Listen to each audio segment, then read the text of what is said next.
Apa itu HAM? HAM adalah hak dasar yang melekat dalam diri manusia yang diberikan oleh Tuhan Yang Maha Esa dan bersifat universal, artinya tidak memandang ras, agama, suku, dan budaya, dan bersifat mutlak, artinya tidak dapat dicabut ataupun diganggu oleh siapapun. Adapun ruang lingkup HAM yaitu satu, hak pribadi, yaitu hak persamaan hidup, kebebasan dan keamanan, dan lain-lain. Yang kedua, hak milik pribadi dan kelompok sosial tempat seseorang berada. Yang ketiga, kebebasan sipil dan politik untuk dapat ikut serta di dalam pemerintahan. Yang keempat, hak-hak berkenaan dengan masalah sosial. Ada 3 karakteristik HAM. Yang pertama, asasi, artinya dianggap sebagai fundamen yang di atasnya seluruh organisasi hidup bersama harus dibangun. Yang kedua, universal, artinya dimiliki oleh manusia tanpa membedakan ras, suku, agama, dan lain-lainnya. Yang ketiga, toleransi, artinya bukan tanpa batas, namun yang bisa membatasi hak adalah hak juga demi terrealisasinya hak orang lain maupun hak sendiri. 4 perkembangan pemikiran HAM. Yang pertama, generasi pertama berpendapat bahwa pemikiran HAM hanya berpusat pada bidang hukum dan politik.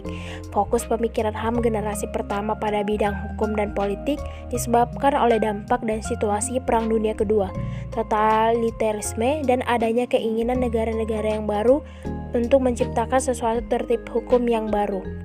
Generasi kedua menunjukkan adanya perluasan pengertian konsep dan cakupan hak asasi manusia. Pada masa generasi kedua, hak yuridis kurang mendapat penekanan sehingga terjadi ketidakseimbangan dengan hak sosial budaya, hak ekonomi, dan hak politik. Generasi ketiga menjanjikan adanya kesatuan antara hak ekonomi, sosial, budaya, politik, dan hukum dalam suatu keranjang yang disebut dengan hak pelaksanakan pembangunan. Dalam pelaksanaannya, hasil pemikiran HAM generasi ketiga mengalami ketidakseimbangan di mana terjadi penekanan terhadap hak ekonomi, dalam arti pembangunan ekonomi menjadi prioritas utama, sedangkan hak lainnya terabaikan sehingga menimbulkan banyak korban karena banyak hak rakyat yang dilanggar. Dan generasi keempat mengkritik peranan negara yang dominan dalam proses pembangunan yang terfokus pada pembangunan ekonomi dan menimbulkan dampak negatif seperti diabaikannya aspek kesejahteraan rakyat. Selain itu, program pembangunan yang dijalankan tidak berdasarkan kebutuhan rakyat secara keseluruhan, melainkan memenuhi kebutuhan sekelompok elit. Pemikiran HAM generasi keempat dipelopori oleh negara di kawasan Asia pada tahun 1983 yang melahirkan Declaration of the Basic Duties of Asia People and Government. Selain pengertian ruang lingkup dan karakteristik, HAM juga memiliki tujuan. Yang pertama, melindungi individu dari kekerasan dan kesewenang-wenangan. Yang kedua, mengembangkan kepada rasa saling menghargai sesama manusia.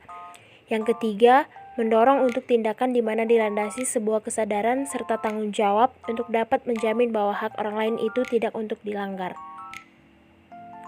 Pelanggaran HAM adalah setiap perbuatan seseorang atau kelompok orang termasuk aparat negara baik disengaja maupun tidak disengaja atau mencabut hak asasi manusia akan dikenakan sanksi.